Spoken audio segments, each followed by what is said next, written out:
Tanah di Indonesia itu dimiliki oleh dua partai itu. Tanah kehutanan dimiliki oleh Nasdem, tanah non kehutanan diatur oleh Demokrat. Prabowo nelpon disuruh Jokowi. Kalau tadi filosofinya kita setara sebagai makhluk itu, maka kita nggak berhak untuk mengklaim itu tanah kita. Sebetulnya kita tidak memiliki tanah, kita dimiliki oleh tanah. Itu doktrinnya kan begitu mestinya kan, supaya tidak ada hak negara untuk mengklaim ini tanah negara. Dari mana ceritanya?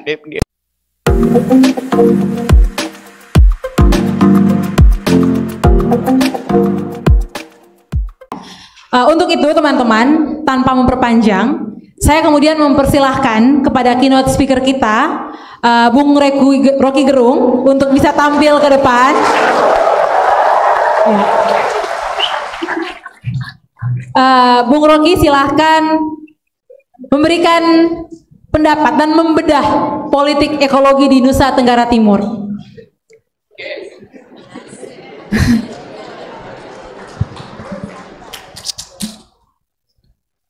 Lebih berguna mana? Cacing atau beliau?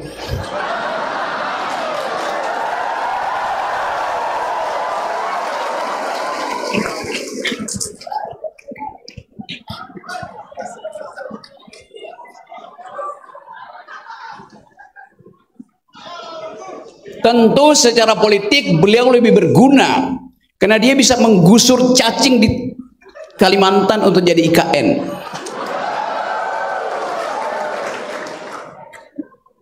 Tapi dari sudut pandang ekologi, cacing mampu mendekomposisi tubuh raja itu. Hanya cacing yang mampu mengurai tubuh pemimpin Wakanda. Sampai di situ saya kena deli apa enggak? Oke teman-teman, selamat datang di Aula Universitas Muhammadiyah. Memangnya apa bedanya Universitas Muhammadiyah dengan Unwira? Nggak ada bedanya. Karena dua-duanya dikepung oleh dua monster tadi, birokrasi dan korporasi. Nasib Muhammadiyah dan Unwira sama. Anda hanya diminta oleh Raja Wakanda untuk memberi stempel penelitian yang biasa disebut sebagai namanya studi lingkungan. Jokowi mau bikin IKN, dia putuskan secara politik, artinya harus jalan. Lalu dia bilang, Unwira dan Muhammadiyah buatkan AMDAL. Untuk apa? Untuk membatalkan ambisinya, bukan untuk membenarkan ambisinya. Kan kasus kita pertama adalah kerusakan ekologi di Kalimantan yang disebut sebagai bagian dari politik antroposin Jokowi, upaya untuk membatalkan kehidupan alamiah. Dimulai dari ambisi dia untuk meninggalkan legasi itu. Oke, boleh aja. Tapi di dalam ilmu lingkungan, AMDAL harus mendahului keputusan politik. Sekarang Jokowi udah putuskan untuk pindah, baru minta universitas, Unwira, Muhammadiyah, Universitas Mula Warman segala macam, buatkan AMDAL. Maka disogoklah dosen-dosen.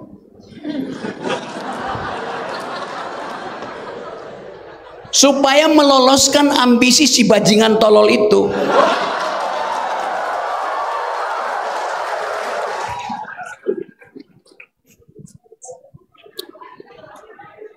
Untung sekali ada seorang dosen yang balelo namanya Dedi, yang bahkan udah ditegur oleh moderator, dia masih terus menerus ngoceh. Karena bagi dia yang diucapkan itu sangat fundamental, sangat radikal. Dia tutup dengan doa. Doa dari rakyat yang memprotes Tuhan. Karena Tuhannya ada di Ruteng rupanya. Disitulah berguna doa itu. doa untuk memastikan bahwa universitas wajib mengikuti suara rakyat. Namanya Unwira. Universitas wajib ikut suara rakyat.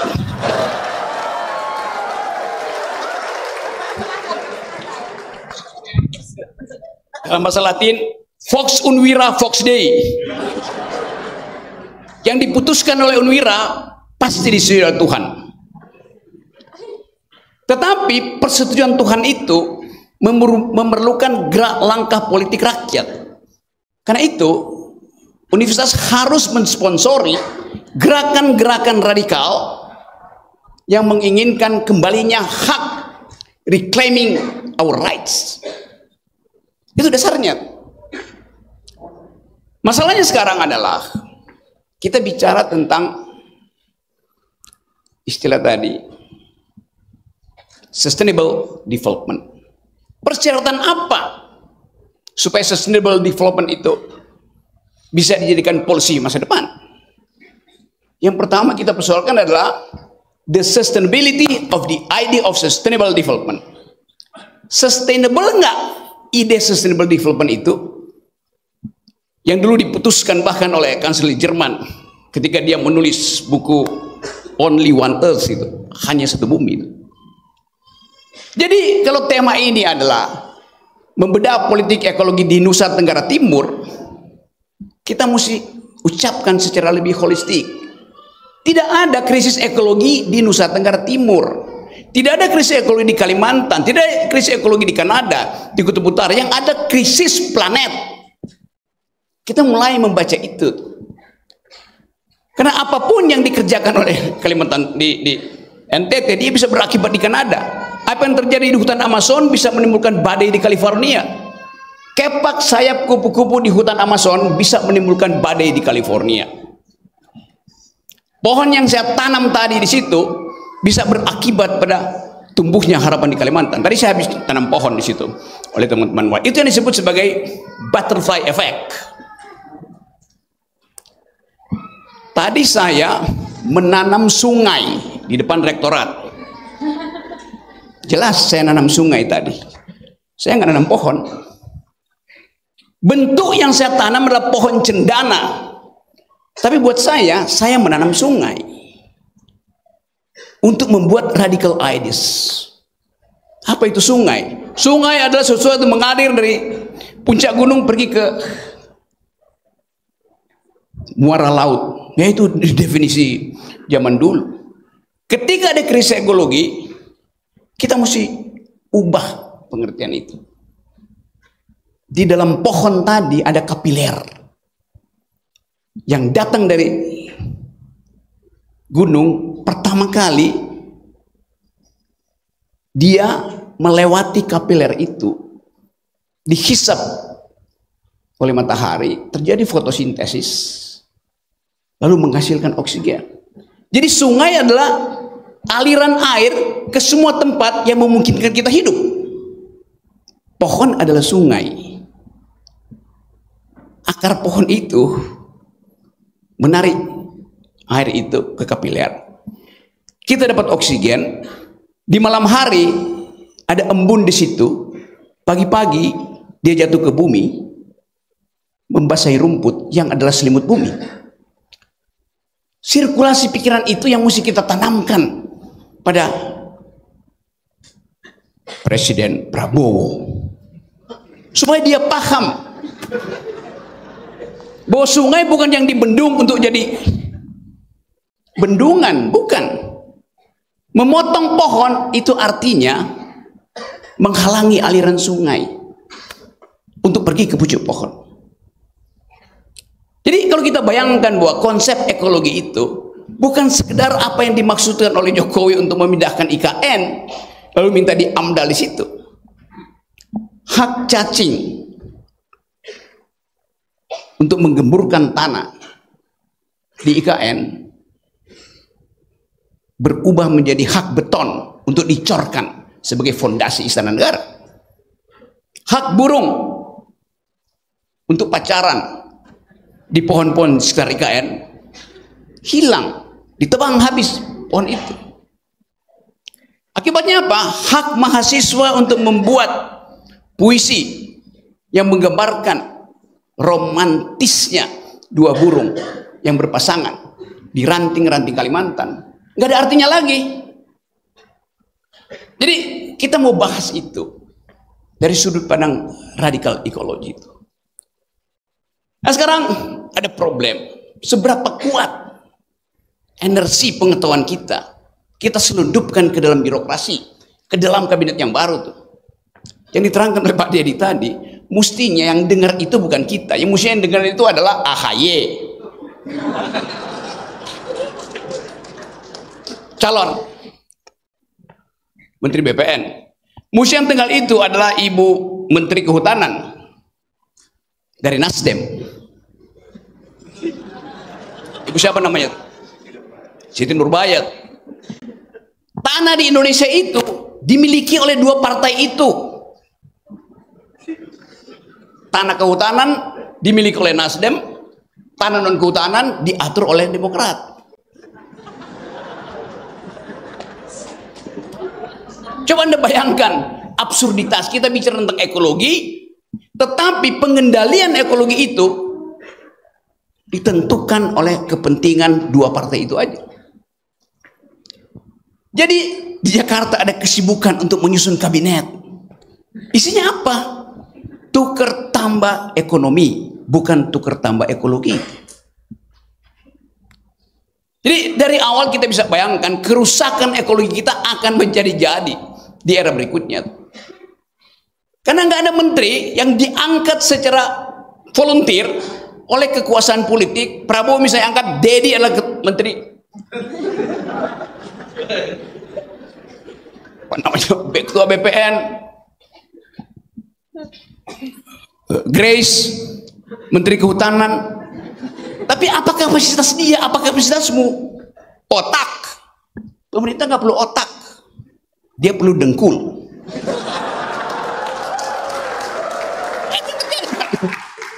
Karena itu Anda akan lihat kabinet itu isinya adalah dengkul ketemu dengkul.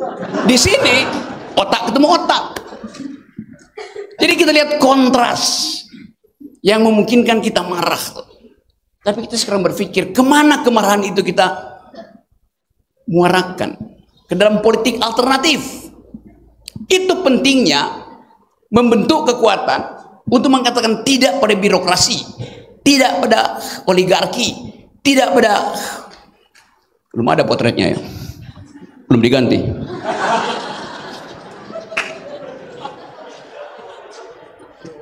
Kan saya bayangkan seluruh proposal kita hari ini dibuatkan executive summary 4 halaman, lalu kita serahkan pada seseorang yang akan mengganti orang itu. Mampu nggak dia berpikir tentang itu? That's our point. Kita mau hadiahkan apa pada kabinet berikutnya? Kalau yang dicerna di kepala mereka ada bagaimana APBN itu dibagi habis ke Banggar, badan anggaran yang siap partai politik.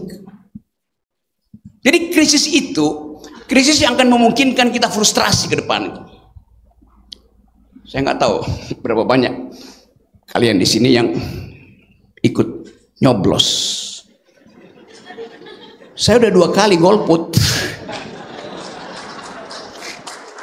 Saya nggak percaya. 2019 kampanye persaingan antara Prabowo dan Jokowi. Satu waktu saya dengar kampanye Pak Jokowi. Kata Pak Jokowi, saya akan mencetak 20 juta hektar sawah. Oke. Pak Prabowo dengan cerdas menghalangi jalan pikiran itu. Dia bilang begini, Anda Pak Jokowi mau bikin sawah 20 juta hektar, airnya dari mana? Lalu Prabowo bilang, saya akan membangun 20 dam besar di Indonesia. Oke. Terjadi kompromi yang tidak disengaja di situ. Dua-dua nggak saling tahu. Lalu satu kali wartawan tanya ke saya, bagaimana pendapat Pak Rocky tentang soal itu? Saya bilang, saya tinggal di lahan 800 meter di rumah saya itu di Sentul, di ketinggian kira-kira 700 meter. Suhunya sangat enak, saya nggak perlu AC itu. Kalau malam hari suhunya bisa turun sampai 19-20 derajat Celcius. Itu suhu kamar pengantin.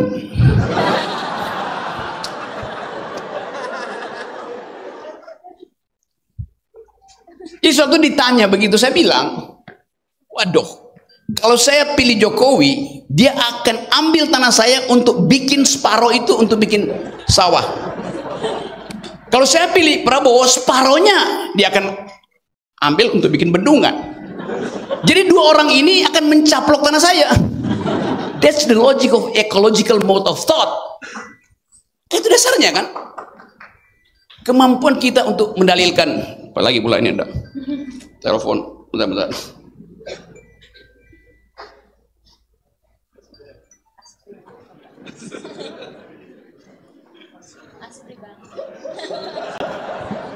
Prabowo nelpon disuruh Jokowi.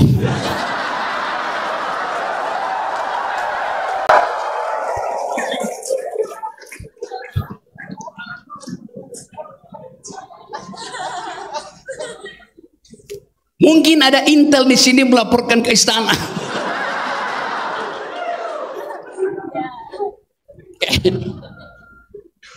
Saya lanjut ya. Tadi disebutkan problem negeri ini adalah upaya untuk bertanding menyediakan energi dunia. Bertanding. Coba saya buka supaya dia dengar ya. Jadi kita ada dalam keadaan yang memungkinkan kita bekerja sama untuk memikirkan mungkin nggak Indonesia jadi produsen energi terbarukan. Itu pertanyaan inti bagi kabinet nanti. Saya kasih ilustrasi singkat tentang recent political issues di tingkat global. Ada yang dari jurusan hubungan internasional di sini. Siapa yang belajar politik internasional? Grace belajar. Oke, semester berapa kamu? Ya. Universitas Pelita Harapan, jurusan hubungan internasional. Semester berapa? Oke, sudah selesai. Selama kamu kuliah, kamu berlangganan nggak majalah semacam foreign policy? Ya.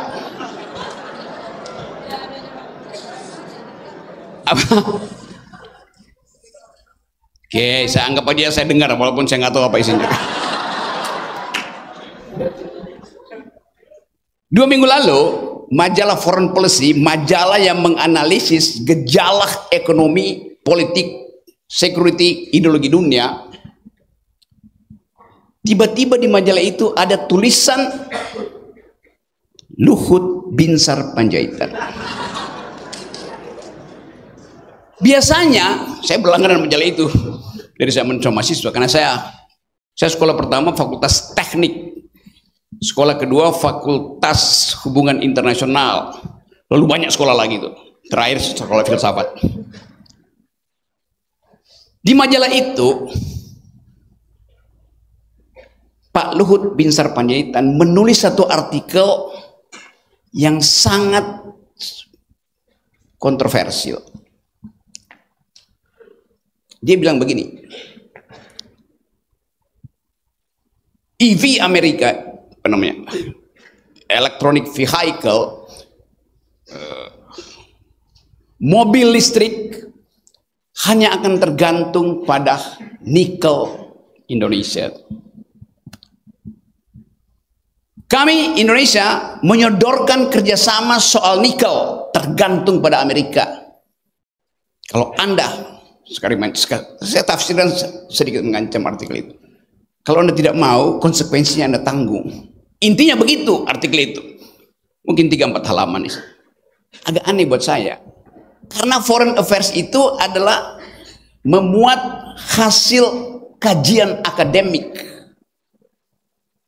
Sementara Pak Luhut Binsar Panjaitan bukan rektor Unwira, bukan seorang akademisi, tapi seorang politisi tuh.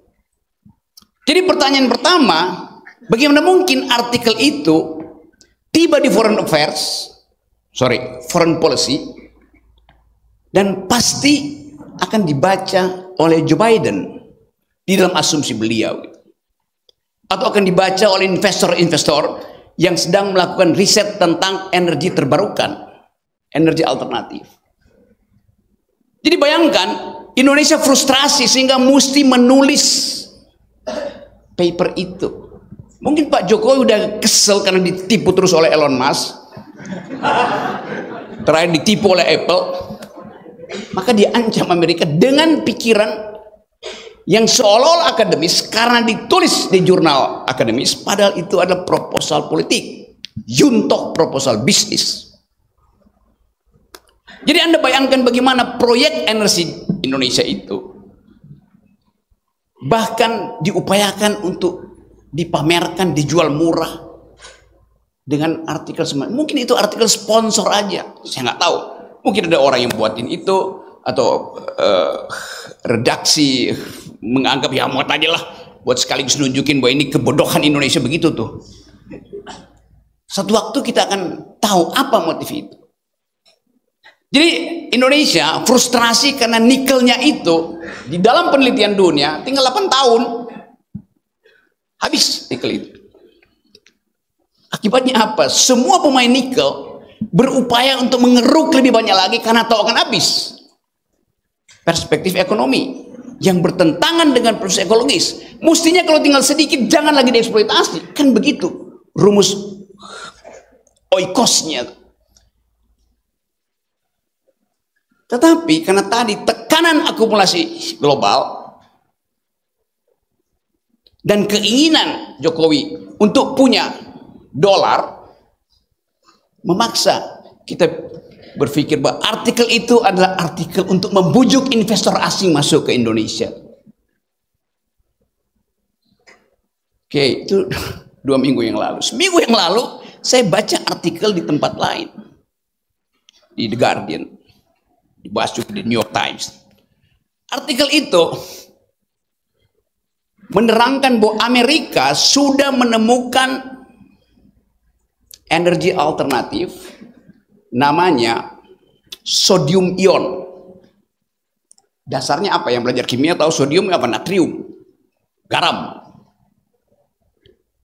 Ya, sodium ion yang daya suplai energinya melampaui daya suplai nikel untuk mengaktifkan mesin-mesin kalkulasi di zaman artificial intelligence. Mesin-mesin learning mesin itu yang kita sebut artificial intelligence, dia harus beroperasi 24 jam terus, dia mengkonsumsi energi banyak. Dan suplai energi paling efisien datang dari sodium ion itu. Dan pemerintah Amerika mensponsori penelitian itu melalui APBN. Jadi mungkin ketika Pak Luhut selesai menulis, diterbitkan, tiba-tiba artikel itu pingsan mungkin Pak Luhut. Ya elah, ternyata Joe Biden udah menemukan energi baru. Kita tahu bahwa energi itu adalah bagian dari politik intelijen sebuah negara. Energi itu selalu disimpan, rumusnya tuh. Setelah selesai mungkin tinggal produksi baru dia buka. Nah kita nggak punya kemampuan itu.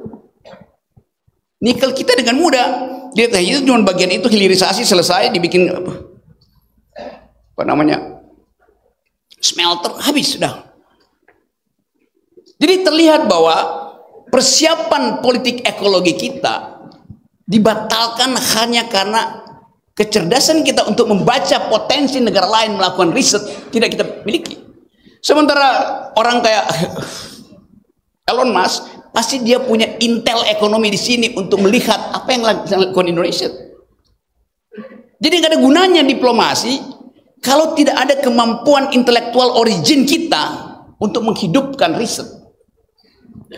Dan sekarang riset itu ditagih oleh seluruh dunia. Risetnya harus mampu untuk mempertahankan the very idea of sustainable development. Itu dasarnya. Saya balik pada soal nikel tadi. Apakah nikel merupakan energi yang sustainable? 8 tahun habis. Kalau sodium, natrium, air mata kita itu mengandung garam.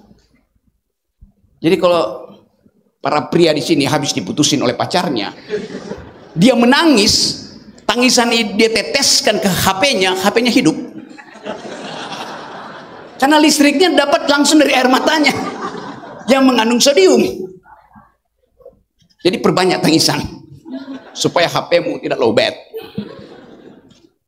Jadi kita masuk di dalam satu cara berpikir yang radikal. Bagi mahasiswa, bagi researcher, dosen, do think the unthinkable. Itu prinsipnya. Berpikirlah yang tidak dipikirkan orang. Mungkin artikel Pak Luhut tadi diprovokasi oleh pesaing-pesaing energi terbarukan. Dan mereka tahu artinya, ya Indonesia nikel doang yang 8 tahun lagi habis itu. Apalagi kalau kita bertemu dengan critical mass, critical society di Eropa misalnya. Setahun lalu saya mondar-mandir di Eropa, ketemu dengan anak-anak muda di situ, termasuk anak muda Indonesia. Mereka bilang begini, negaramu itu mempromosikan hilirisasi. Energi di hilir itu bersih, pasti bersih, smelter society. Tapi bagi mereka problemnya bukan apa yang ada di hilir, tapi apa yang ada di hulu. Di hulu itu dia tidak persoalkan sumber yang menyebabkan dia bersih. Yang dipersoalkan adalah cara memperoleh lisensi untuk mengolah nikel ekstraktif komoditi di hulu. Mereka temukan nikel yang disebut bersih itu di hulu itu cuma dikuasai oleh 4 oligark. Artinya tidak ada kompetisi, artinya tidak demokratis di peroleh itu, artinya kotor secara politik. Bagi anak muda di Eropa itu dia nggak peduli. Anda klaim dia bersih, tapi dia mau periksa proses memperoleh energi bersih itu bersih apa tidak secara politik. Kalau di hulu cuma dikuasai 3-4 orang, dia bisa kendalikan itu tanpa hak publik untuk menentukan bermanfaat nggak eksploitasi di hulu itu. Itu yang kita sebut sebagai the political economy of energy policies.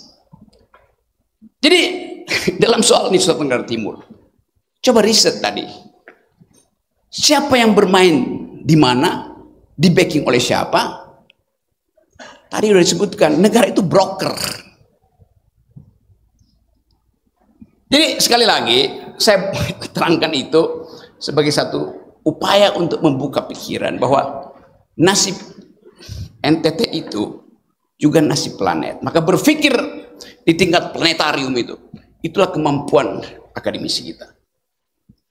Di Jakarta nanti kabinet itu cuma berpikir secara sektoral.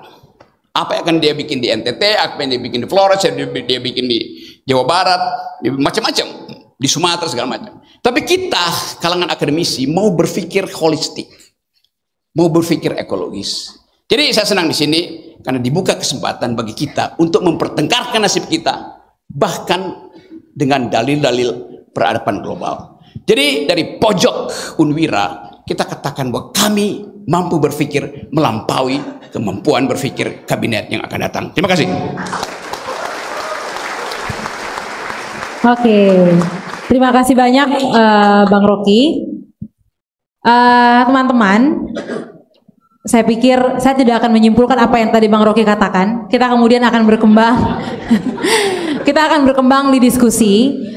Saya harap teman-teman semua bisa mengoptimalkan ruang ini semaksimal mungkin ya, agar kemudian kita semua punya kesempatan yang sama, langsung memberikan pertanyaan begitu, tidak usah pengantar-pengantar, sehingga teman-teman yang lain punya kesempatan yang sama dengan teman-teman. Saya akan membuka beberapa termi.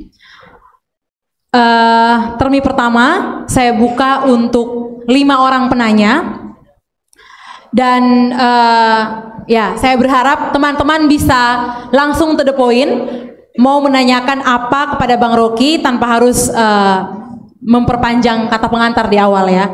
Dan minta maaf kalau misalnya saya cut.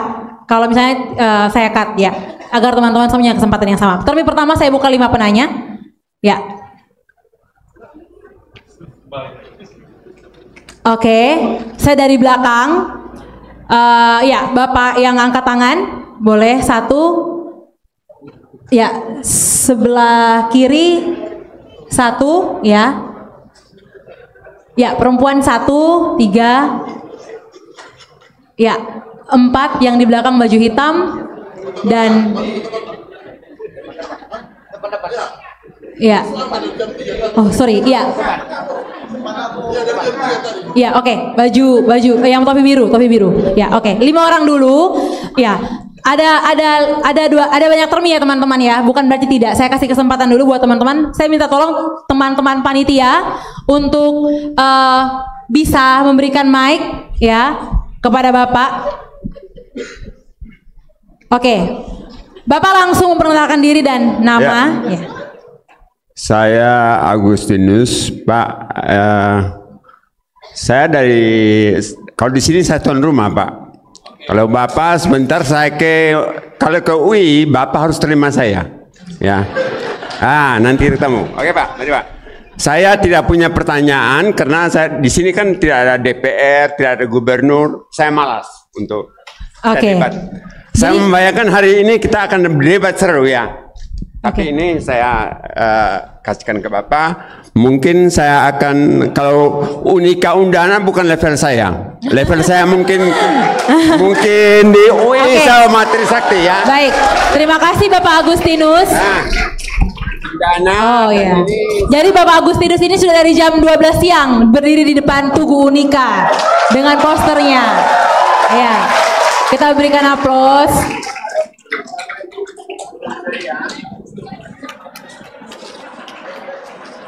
Oke, baik. Selanjutnya,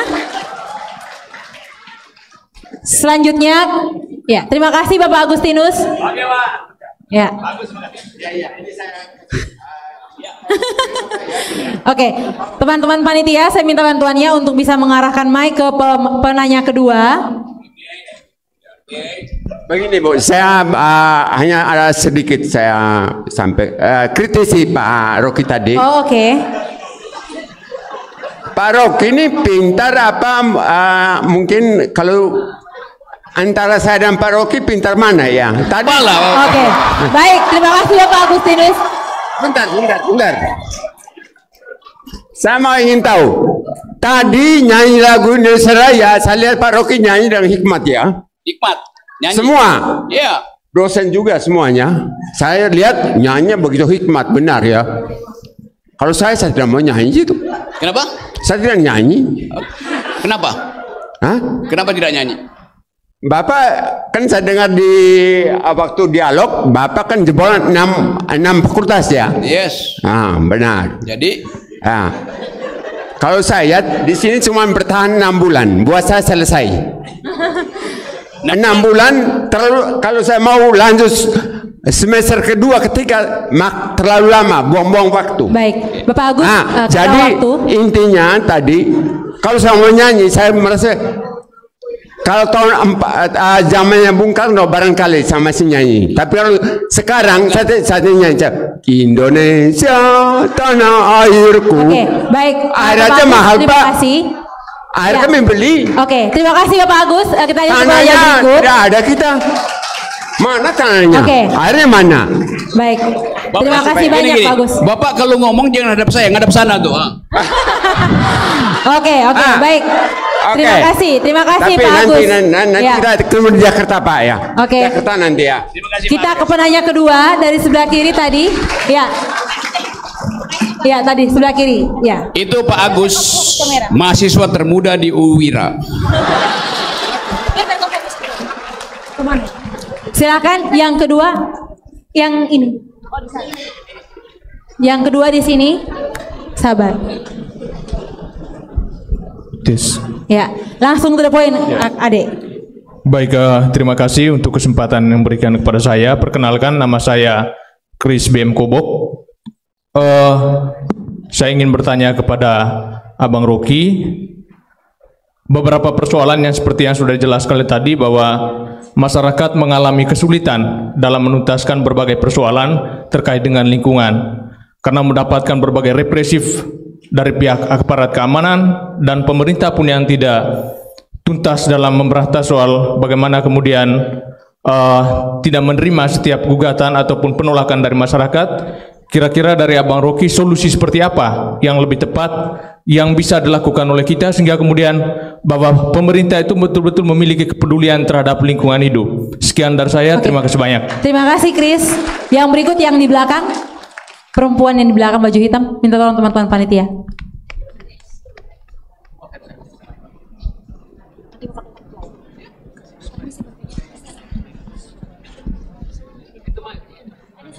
Oh iya. Ya, silakan Ade. Selamat sore untuk kita semua. Perkenalkan, nama saya Lucia Juenjana Dias. Saya seorang relawan kemanusiaan dan sosial. Saya berterima kasih karena Bung Rocky sudah sampai di tempat ini dan menjawab setiap memberi solusi untuk setiap agenda pertanyaan-pertanyaan dari beberapa kali pertemuan dengan mahasiswa. Saya selalu mengikuti itu. Oke, dan ini secara khusus saya pertanyakan kepada Bung Rocky. Aspek tata kelola seperti apa yang dapat mencegah perluasan spasial ekologi politik di NTT yang berdampak pada perebutan hak kepemilikan atas tanah adat dan lahan-lahan masyarakat proleter oleh pemerintah. Karena secara fakta di lapangan banyak sekali lahan-lahan masyarakat adat itu direbut demi kepentingan kapitalis, dan saya sebagai masyarakat asli Flores melihat itu, apalagi pada masyarakat Tubabu Besipae itu kasus yang sungguh menyedihkan dan itu melanggar kedaulatan rakyat, apalagi kesejahteraan sosial dan melanggar hak untuk hidup dan hak asasi manusia. Terima kasih. Baik, terima kasih. Dengan adik siapa tadi? Nama Lucia Juenjana Dias. Oh, oke. Baik. Yang kemudian berikut yang ketiga, baju hitam tadi di sana, ya. Oh, keempat ya. Keempat, sorry. Oke, baik, terima kasih. Di sini perkenalkan, nama saya Fajar Armansur. Saya dari Relawan Donasi Sampah Muhammadiyah. Jadi di sini saya ingin bertanya kepada Bung Rocky, bagaimana pandangan Bung Rocky mengenai negara yang mempermasalahkan masyarakatnya, yang dilihat dari proyek strategis nasional yang mengharuskan masyarakat yang sudah di situ, yang sudah menetap sudah lama, itu tuh terpaksa untuk berpindah atau bahkan diusir, digusur secara paksa itu. Mungkin cuma itu saja. Sekian dan terima kasih.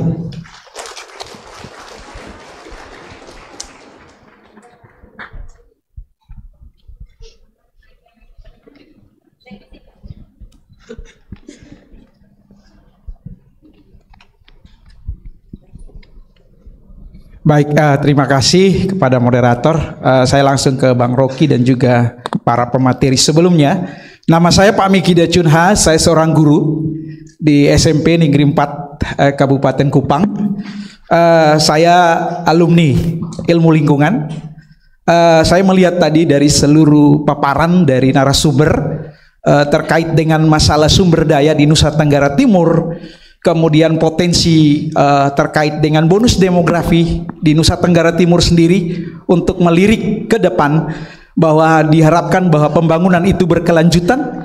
Kemudian saya kaitkan juga dengan isu yang diprogramkan, dari isu kemudian diprogramkan menjadi satu pembangunan manusia yang kedepannya berkelanjutan. Salah satunya adalah juga padat karya, termasuk juga program dari Pak pemenang Pilpres kemarin, yaitu soal proyek strategis nasional dilanjutkan, ditambah lagi dengan pembangunan smelter yang cukup besar, masif juga di beberapa titik, termasuk Nusa Tenggara Timur yang dieksploitasi cukup besar, salah satunya sumber daya alam, lalu kesiapan manusianya, SDM kita juga perlu kita ketahui juga masih perlu ada gerakan yang lebih masif untuk bisa mengcounter, karena bagaimanapun Nusa Tenggara Timur ini menerima aja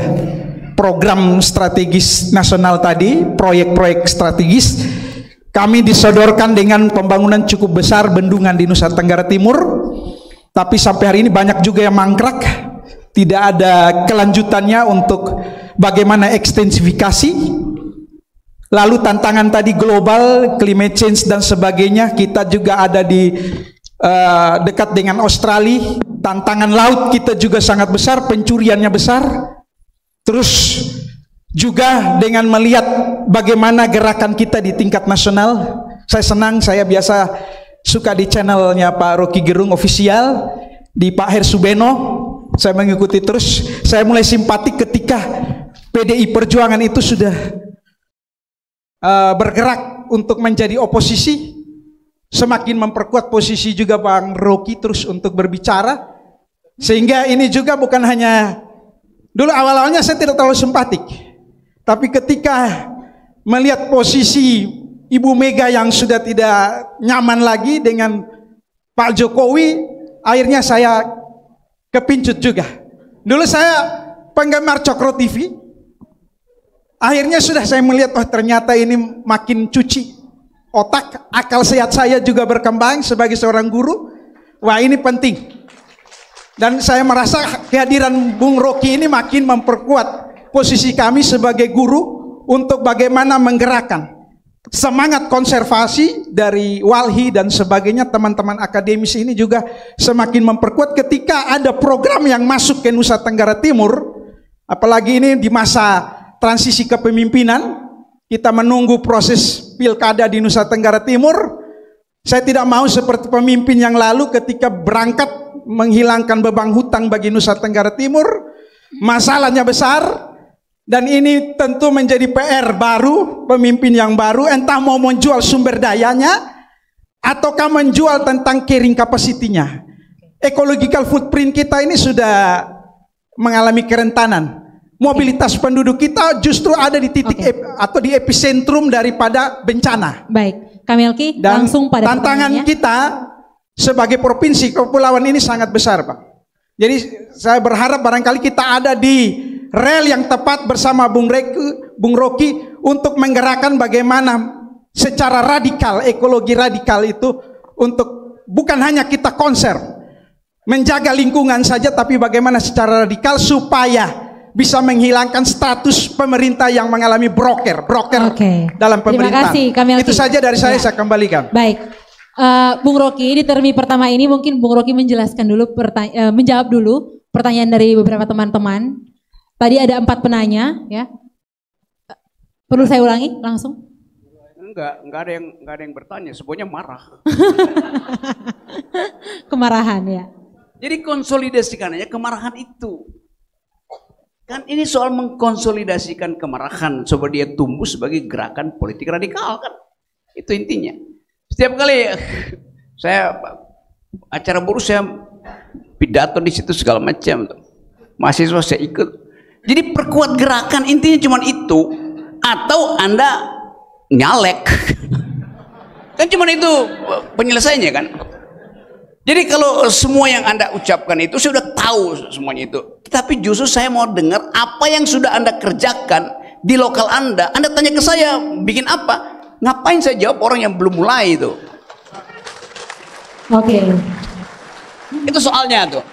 Jadi jangan keluh kesahkan ke saya. Secara paradigmatik saya tahu tuh bahwa semua ini terjadi karena pencurian sumber daya alam, pencurian APBN segala macam. Jadi apa yang mesti saya lakukan? Jangan mencuri. Jangan sekali-sekali mencuri. Itu soalnya. Jadi sekali lagi, periksa calon-calon bupati, calon legislatif segala macam itu. Tentukan bukan siapa yang hendak kamu pilih, siapa yang hendak kamu batalkan. Oke, terima kasih Bung Rocky. Saya buka lagi di termi kedua, ya teman-teman. Ya, Bapak yang dari sini 1, Ya, Bapak yang sabar. Saya pilih dulu, nanti baru bertanya. Oke, yang di belakang kacamata 2.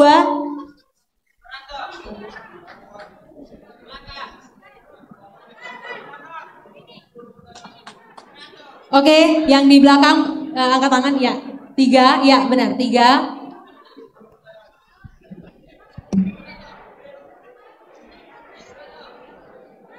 Ya, yang paling belakang 4 dan yang kelima yang angkat foto ya. Oke. Akan ada termi lagi setelah ini teman-teman. Jadi tenang. Saya akan kasih kesempatan sebanyak-banyaknya. Kita mulai dengan penanya pertama. Silakan. Terima kasih. Saya Sirilus, saya satu komunitas dengan Pak Agus tadi. Kemarahan yang tidak dilembagakan hanya akan menjadi kemarahan individu. Rocky Gerung 2024. Bagaimana melembagakan kemarahan itu agar bisa menjadi api yang membakar tirani yang tadi negara atau disebut broker? Itu pertanyaan pertama, Bung Rocky. Yang kedua, mantan Gubernur Victor Laskodat pernah berkata, di belakang megahnya rumah ibadah berdirilah rumah-rumah umat yang kumuh. Saya minta tanggapan dari seorang tokoh agama yang kita tahu bahwa punya 6 agama ya, Bung Rocky. Minta tanggapannya tentang kalimat itu. Di belakang megahnya rumah ibadah berdirilah rumah-rumah kumuh. Bagaimana tanggapan Rocky Gerung sebagai tokoh segala umat? Terima kasih. Oke, terima kasih Bapak Kamilus. Saya ke penanya kedua tadi. Penanya kedua tadi ya di sana yang kacamata.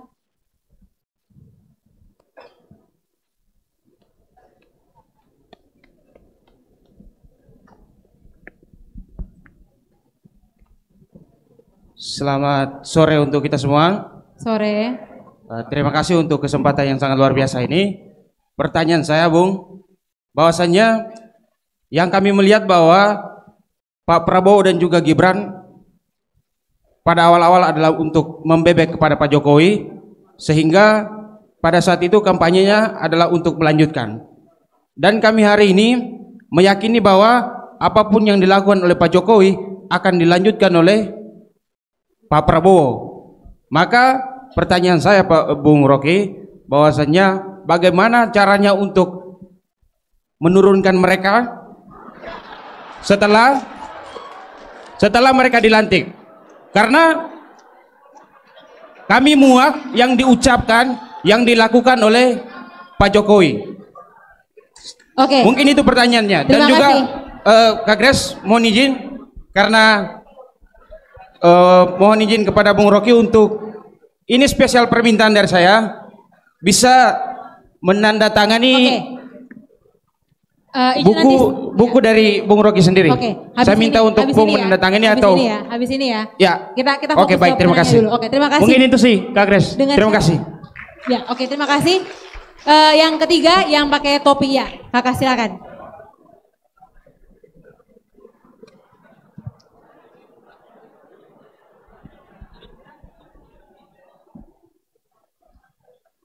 Mike, minta tolong teman-teman.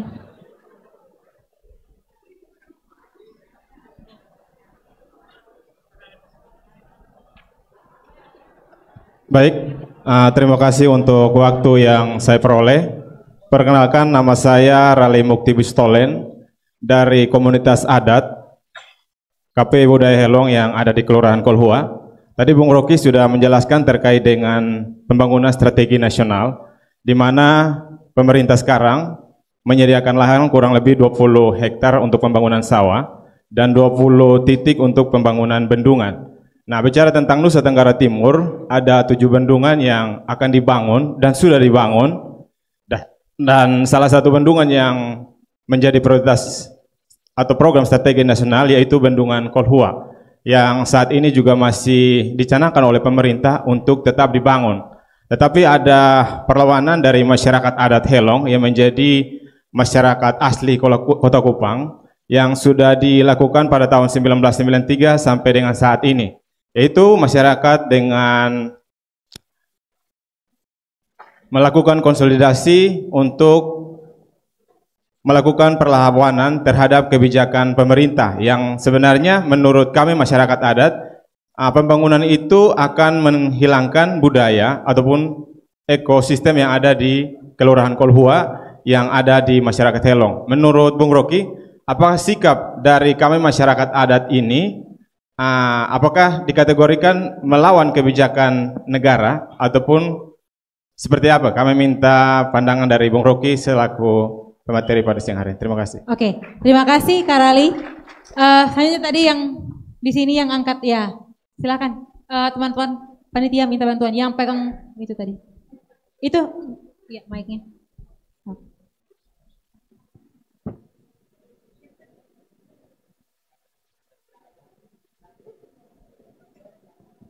Pertanyaannya langsung ya Kak ya.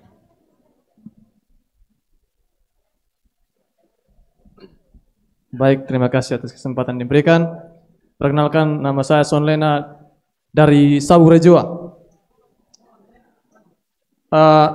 Saya tidak ada pertanyaan Bung Rocky, tapi saya berasa apa yang akan disampaikan Bung Rocky di sini bisa didengar oleh pemerintah Kabupaten Sabu Rejoa, khususnya di kecamatan saya, Kecamatan Rejoa, yang saya lihat di sana ada banyak dampak ekologi yang rusak dari kebijakan pemerintah seperti pembangunan waduk kecil yang tidak berpihak pada masyarakat, yang membuat masyarakat susah begitu, dan airnya di sana itu tidak bisa ditampung bertahan lama sehingga itu hanya merusak lahan dan tidak membuahkan hasil atau tidak memunculkan solusi bagi keresahan masyarakat di sana terhadap kekeringan air.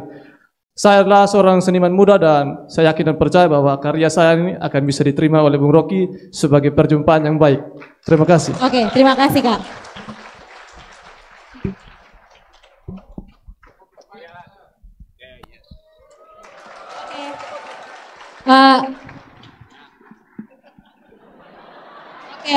Oke. Tadi yang terakhir di sana, di belakang. Satu tadi iya, yang kelima. Tolong Kak, yang di ujung.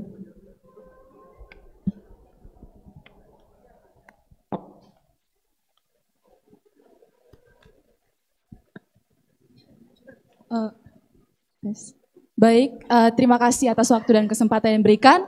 Nama saya Jessica Maharani Baluk, saya dari Universitas Nusa Cendana, saya Prodi FST Matematika semester 6. Prodi apa?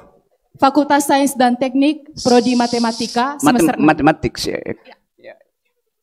Pertanyaan dari saya melanjutkan dari tadi yang sudah Bung Rocky sampaikan. Di sini saya ingin menyampaikan bahwa di NTT, khususnya di Kota Kupang, di sini yang maraknya terjadi permasalahan yang ada di sini yaitu kurangnya air. Jadi air di Kota Kupang ini sangat minim sekali. Jadi di sini saya ingin mempertanyakan bahwa dengan begitu banyaknya masalah yang ada, tadi Bung juga sudah mengatakan bahwa Bung pertama kali datang masuk ke dalam Unwira, Bung pohon dan sebagainya itu menanam aliran sungai.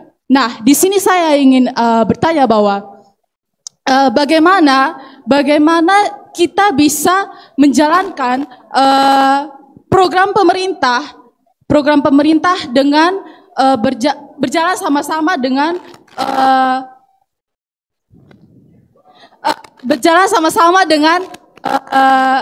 lingkungan yang ada di Pang. Maksudnya begini, Bung. Dalam teman-teman saya harap tenang ya. Kita mendengarkan dulu. Tidak boleh bising ya. Kita mendengar. Dalam membedah politik ekologi yang ada di Indonesia, di sini Bung sudah katakan bahwa tadi menghilangkan hak mahasiswa untuk menulis puisi mengenai burung yang berpacaran di IKN dan sebagainya. Tapi di sini kami mahasiswa juga mempunyai hak untuk menulis puisi bagaimana kemajuan Indonesia untuk kedepannya. Nah, di sini saya ingin bertanya bahwa bagaimana membedakan ciri-ciri pemerintah yang mereka itu membangun Indonesia mementingkan masyarakat atau mementingkan golongan pribadi sendiri. Itu mungkin pertanyaan sederhana dari saya. Terima kasih. Baik, terima kasih Jessica. Oke teman-teman, di termi kedua ini Bang Rocky ada yang bertanya, ada juga yang kesal begitu ya, ada yang yang kemudian melihat situasi bagaimana PSN yang hari ini masif di NTT, ada 9 PSN untuk bendungan dan 7 sudah dibangun Bang. Ya, yang akan dibangun satu tadi juga yang dari Kolhua itu juga menjadi concern pemerintah Kota Kupang hari ini untuk apakah akan dibangun atau seperti apa. Nah, menurut Bang Rocky, tadi 5 penanya itu mungkin bisa dijelaskan bisa menjelaskan ya bagaimana kemudian kita membangun atau menggerakkan barisan perlawanan terhadap apa yang hari ini sudah terjadi. Gitu. Silakan Bang Rocky. Oke, saya cari akal dulu ya. Pak Agus mana tadi Pak Agus? Pak Agus. Coba kasih mic dulu pada Pak Agus. Udah pulang? Oke.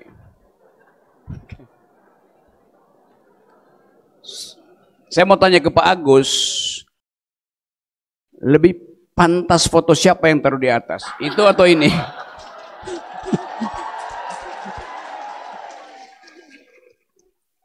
Oke, karena soalnya adalah leadership. Di dalam keadaan di mana kemarahan rakyat itu tidak dilembagakan, maka seorang leader akan menempatkan diri sebagai dealer. Karena dia tahu bahwa itu tadi ini individual aja marah-marah terus kan. Tapi kalau dia dilembagakan dalam bentuk proses sosial yang kontinu, lama-lama dia menyatu menjadi gerakan ideologis. Kalau sekarang baru gerakan politis itu. Anda akan tiba pada kondisi di mana gerakan itu menjadi ideologis ketika pesan Anda dihilangkan di dalam teks sosial dan Anda tuntut itu kembali. Kan semua yang Anda ucapkan itu adalah social text. Dia hanya menjadi social text kalau di dalamnya ada energi yang juga setara dengan energi negara. Kan ini cuma pertandingan kemampuan naratif. Kalau pertandingan kekuasaan Anda nggak mampu pasti. Tetapi pertandingan tekstual itu bisa membuat semua orang merasa ada di dalam barisan yang sama itu. Itu minimal. Tinggal barisan itu dilirik oleh bupati. Kan bukan bupati yang menentukan, tapi social text itu, kimianya itu, kohesi dari kimia itu, molekul itu mesti utuh supaya dia bisa jadi kekuatan. Dasarnya crystallize ideas. Kayak tadi misalnya ini soal, iya semua orang tahu bahwa di belakang masjid ada perumahan kumuh, masjidnya mewah. Di belakang gereja ada perumahan yang tidak layak huni. Karena apa? Ya karena gerejanya mewah. Di belakang gapura sama. Jadi kenapa ada rumah kumuh di belakang gereja yang mewah? Ya karena gerejanya mewah, itu aja soalnya. Secara matematik dibagi dua aja dong. Dasarnya kan. Iya, umat menyumbang karena dikondisikan yang musim mewah adalah gereja, bukan rumah umat.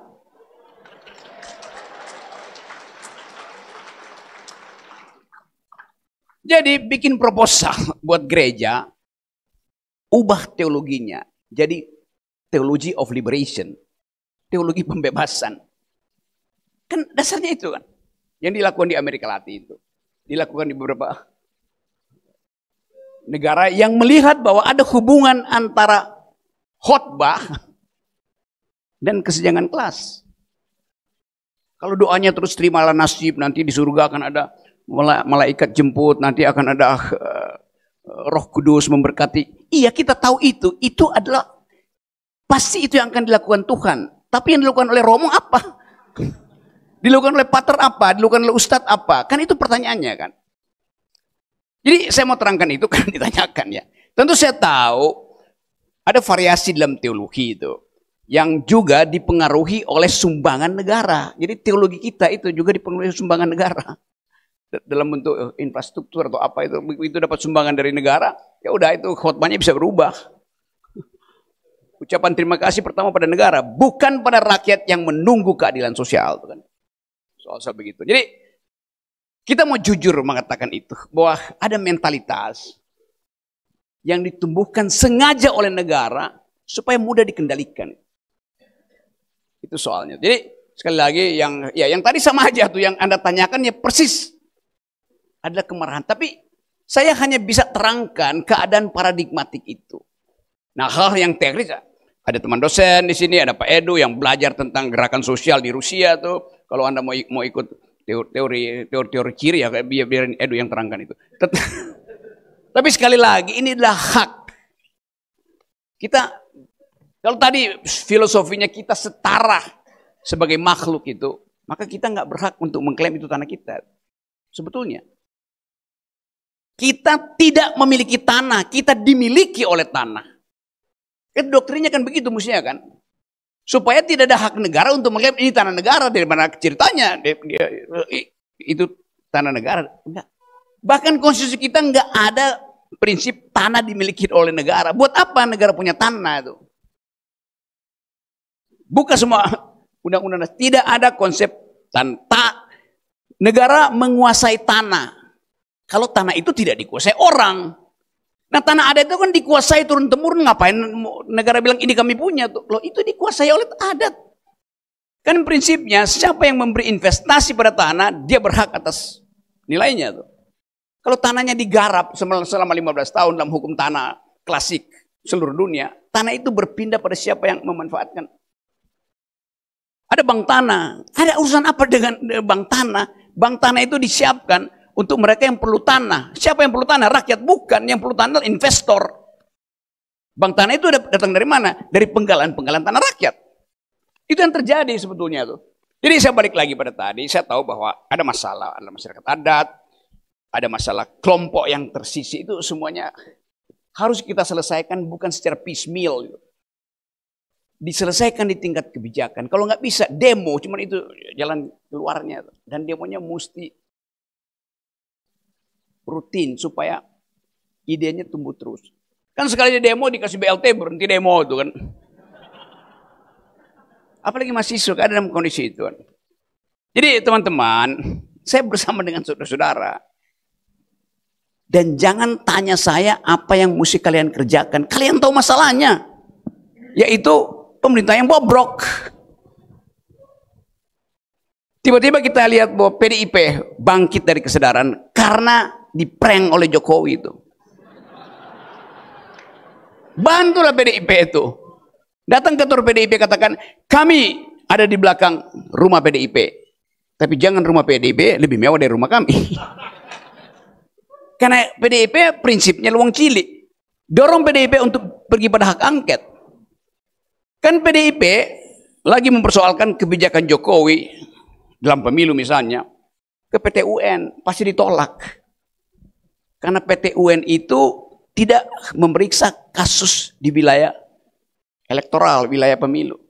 Jadi kalau PT UN tolak itu berarti kemarahan Ibu Mega akan lebih besar lagi. Maka kipas kemarahan Ibu Mega.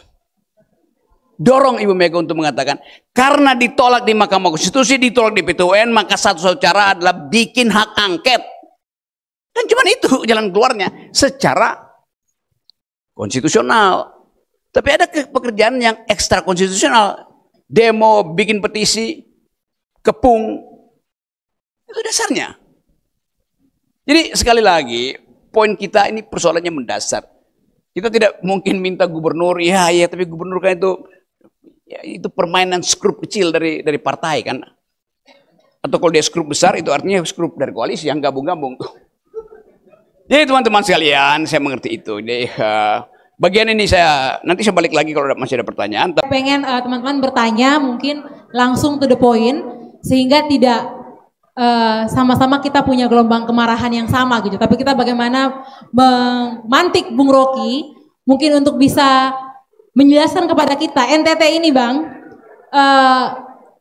sangat mencintai Jokowi gitu ya. Hari ini saya melihat begitu banyak kemarahan dari sambutan Kaprodi gitu ya sampai dengan penanya-penanya itu ada begitu banyak kemarahan gitu. Tapi bisa dibilang bahwa NTT ini adalah masyarakat yang paling mencintai Jokowi. Jadi saya agak kaget juga ya hari ini ternyata banyak sekali yang marah-marah begitu ternyata gitu. Jadi apakah cara mereka mencintai itu hingga terluka gitu ya sampai akhirnya kemarahan-kemarahan itu muncul. Tapi kemudian menarik hari ini kita bisa melihat perspektif yang berbeda dari apa yang Bung Rocky jelaskan kepada kita. Oke, selanjutnya terakhir ya kakak yang duduk di bawah. Pater, Pater yang kedua, ya, 3.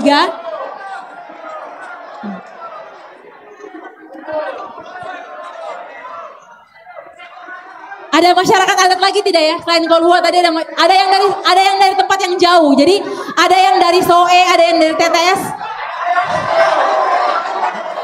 Ya, ya. Oke. Satu di depan Ibu, ya. Keempat. Yang kelima. Oke. Oke, kalau begitu dua lagi ya, dua lagi. Sudah 5 ya ini ya. Dua lagi. Ada perwakilan masyarakat adat dari Besipae.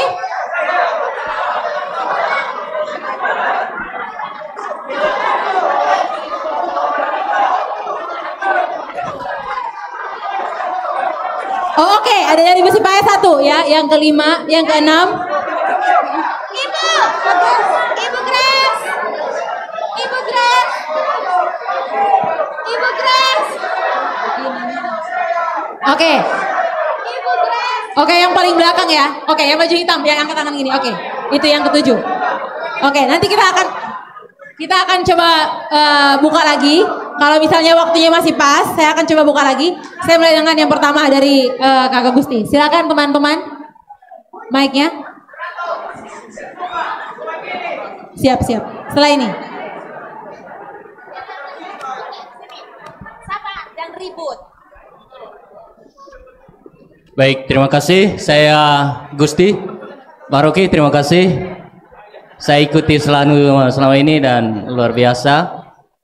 Saya berpikir begini, Pak Rocky datang ini bukan untuk kita marah ya. Karena salah satu ciri orang dungu itu cepat marah. Tapi Pak Rocky hadir untuk memantik pikiran kita agar berani berpikir sendiri. Termasuk bagaimana menjawab kondisi kita di NTT saat ini. Artinya luka ada di kita. Dan baik kalau kita mulai sembuhkan luka kita ketimbang harus tunggu pemerintah gitu. Saya sepakat dengan Pak Edu tadi. Yang menjadi pertanyaan, FISIP Unwira apa yang dibuat untuk lingkungan ini? Yang menjadi pertanyaan, apa yang harus kita buat untuk mata air di seluruh NTT? Saya pikir itu poinnya. Pak Rocky bukan datang untuk buat kita demo, itu bodoh sekali menurut saya. Pertanyaannya Kak. Ya, Pak Rocky, hari ini Gereja Sejagat merayakan Hari Minggu Komunikasi Sedunia. Dan saya berpikir Paus Fransiskus menekankan itu bagaimana komunikasi yang memanusiakan. Jadi pertanyaan saya, oke, ada buruknya pemerintah. Tapi kira-kira apa sumbangan pikiran Pak Rocky untuk kondisi yang ada? Semisal ada sebuah lembaga yang dibentuk dan lain-lain. Atau saya pikir tidak perlu malu untuk mengambil bagian dalam satu sistem untuk sebuah kebutuhan bersama begitu. Terima kasih Pak Rocky karena sudah menghancurkan politisi yang dungu. Terima kasih dan mari kita bergerak bersama untuk Indonesia yang lebih baik. Terima kasih. Oke, baik, terima kasih Kak Gusti. Silakan Pak Ter. Baik, sebaiknya saya dari sini supaya bisa melihat Pak Rocky. Saya kenal Pak Rocky, ya bukan dari ILC, tapi ketika saya mahasiswa semester 5 di Lero, saya membaca satu buku yang berjudul Kembalinya Politik, yang kata pengantarnya diberikan oleh Pak Rocky. Dan di dalam buku itu Pak Rocky membicarakan konsep subjek dari subjek. Bahwa sekarang ini subjek itu sudah mati. Subjek yang memberontak, subjek yang melawan itu sudah mati karena sudah dibekuk oleh neoliberalisme. Tugas kita sekarang adalah membangkitkan kembali subjek itu. Dan di dalam satu bagian, Pak Rocky mengatakan begini. Pak Rocky mengutip Alan Badiou yang mengatakan bahwa perjuangan keadilan sosial itu tidak bisa partikularisme melawan universalisme.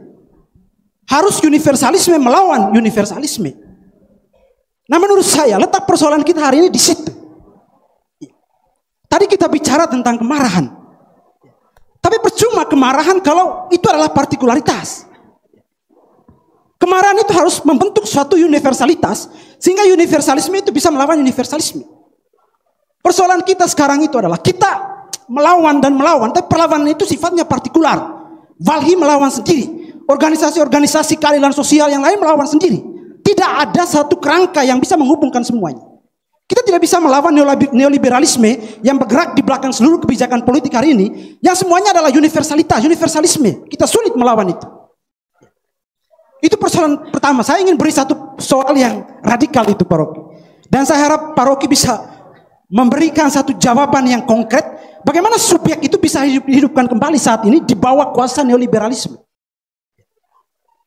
Itu pertanyaan yang pertama. Pertanyaan yang kedua, Pak Rocky. Pernah di forum ini, saya menjadi seorang pembicara pada hari Kartini kemarin, ya. Dan saya mengangkat kasus di Besipae, di mana sejumlah perempuan yang menelanjangkan dada mereka, menelanjangkan diri mereka untuk melawan korporasi, ya. Di dalamnya ada aparat pemerintah termasuk gubernur Victor Laiskodat waktu itu. Dan waktu itu ada anggota DPR yang hadir, dan saya berani katakan begini. Seharusnya DPR malu, karena sebetulnya perlawanan itu harus bisa diantisipasi di ruang parlemen DPR. Itu bukan tugas masyarakat untuk melawan. Kalau perlawanan itu diambil oleh ibu-ibu, orang sederhana di Besipae dengan secara radikal menelanjangkan tubuh mereka, itu berarti DPR gagal. DPR harus refleksi itu. Semua bentuk perjuangan masyarakat sekarang melawan ketidakadilan ekologis, ketidakadilan sosial, itu sebetulnya adalah lambang kegagalan DPR. Artinya ada kebusukan di DPR yang memungkinkan kebijakan yang tidak adil itu lolos ke masyarakat. DPR gagal, DPR busuk. Maka pertanyaan saya yang kedua, Pak Rocky, apakah Pak Rocky setuju jika DPR ini sebaiknya dibubarkan saja karena tidak berguna? Terima kasih. Oke, baik, terima kasih Pak Ter. Yang ketiga, tadi yang di belakang, baju hitam paling belakang, iya. Sorry, nanti. Nah.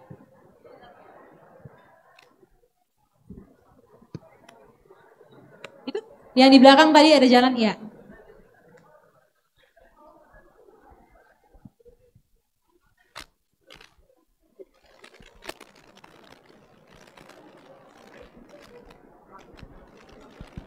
Cek. Baik, terima kasih atas kesempatannya. Di sini saya ingin bertanya di Malaka, di Kabupaten Malaka, Bapak. Ada sebuah infrastruktur namanya tambak garam. Hari ini dia merusak lingkungan. Karena tambak garam itu membutuhkan panas yang berlebihan sehingga mengakibatkan masyarakat gagal panen. Bukan hanya saja di masyarakat pertanian, nah walaupun berada juga di nelayan, karena membuang limbah dari tambak garam itu kembali ke laut sehingga air ini ikan pun menjauh dari pesisiran pantai. Nah, pertanyaan saya, Bung Rocky Gerung memberikan solusi untuk membunuh elit yang melanggengkan diri dengan tambak garam itu. Baik, terima kasih. Dengan kakak siapa? Mutiseran. Oke, baik, terima kasih. Yang keempat tadi, ya Kak, silakan.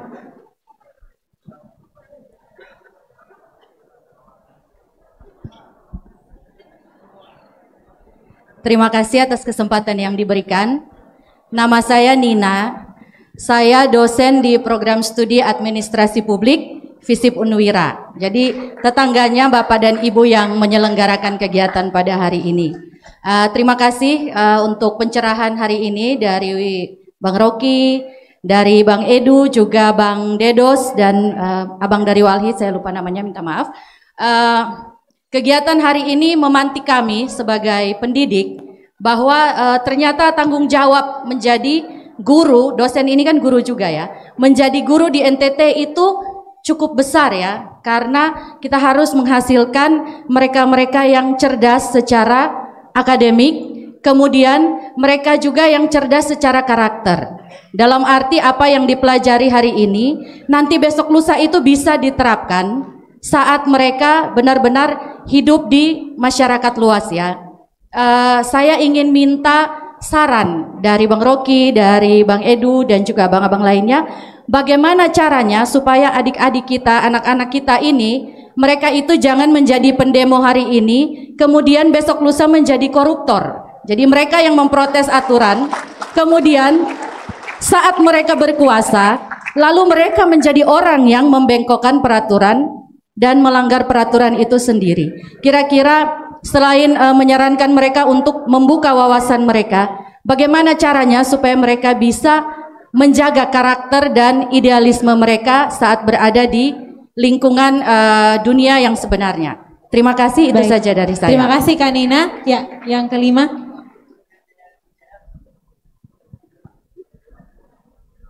Baik, terima kasih. Salam. Boleh di atas kok. Bung Rocky supaya dengar.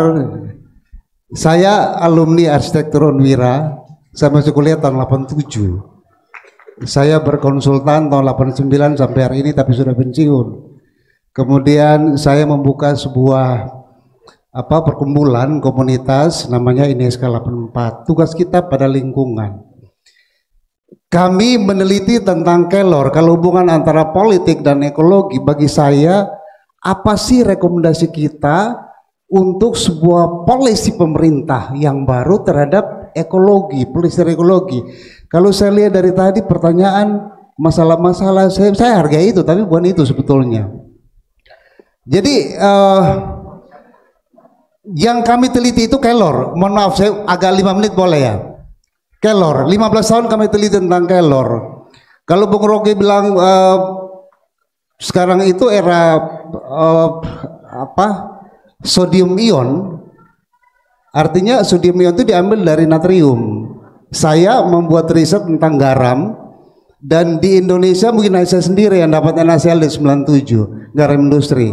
Saya habiskan uang 100 juta pribadi, saya dipanas untuk mau mengetahui seperti apa sih kita bisa menaikkan garam itu, dan itu sumber energi yang saya pikir suatu saat menjadi satu solusi. Kemudian kalau saya bilang Bung Rocky, kalau saya kasih nyala lampu pakai kelor pasti bingung ya. Kami meneliti kelor bisa nyalakan lampu.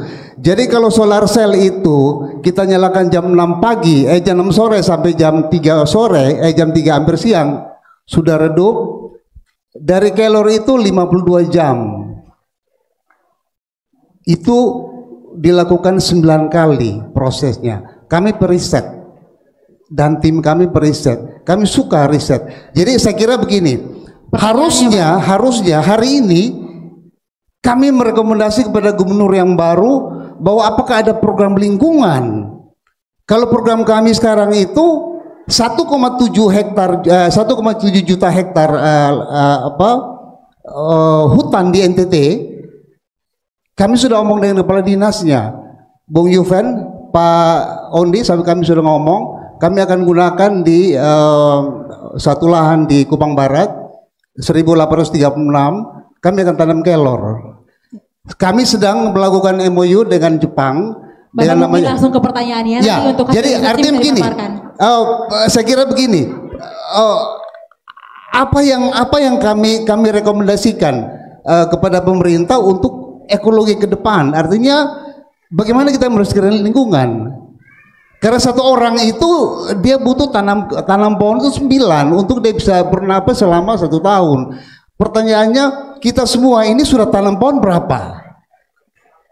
Oke. Jadi solusinya itu yang saya tawarkan. Saya butuh penguatan di Bung Rocky bahwa kelor, saya bikin motonya, kelor adalah sumber kehidupan dunia yang sesungguhnya. Oke, baik. Terima kasih. Baik. Tadi dari Bu Babu, ya silakan. Nanti yang dari Sumba ya, yang dari Sumba tadi, ya.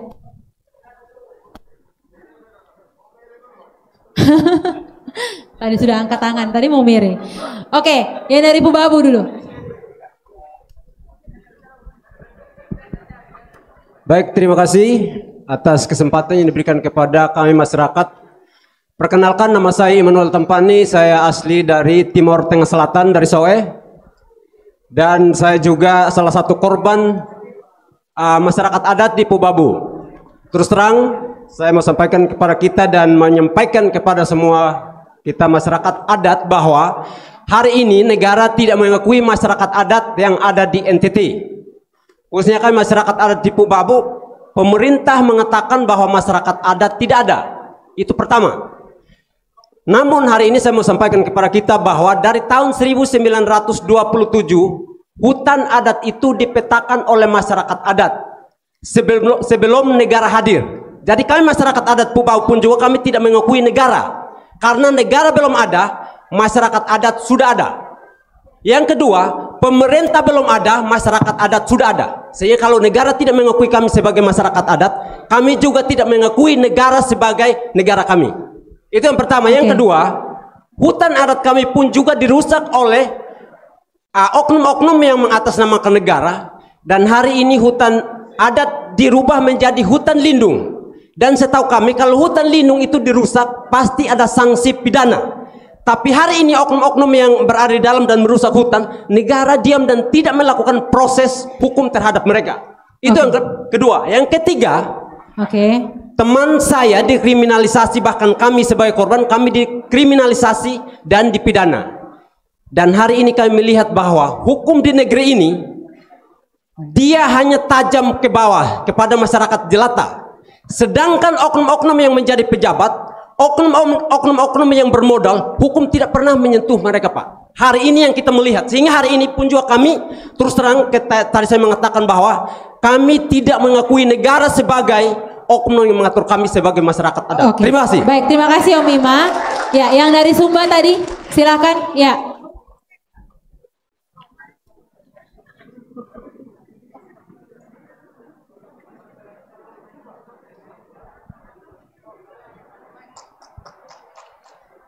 Cek. Selamat sore Bung Rocky. Ini pertemuan kedua buat Bung Rocky dengan saya. Kita sebenarnya bertemu.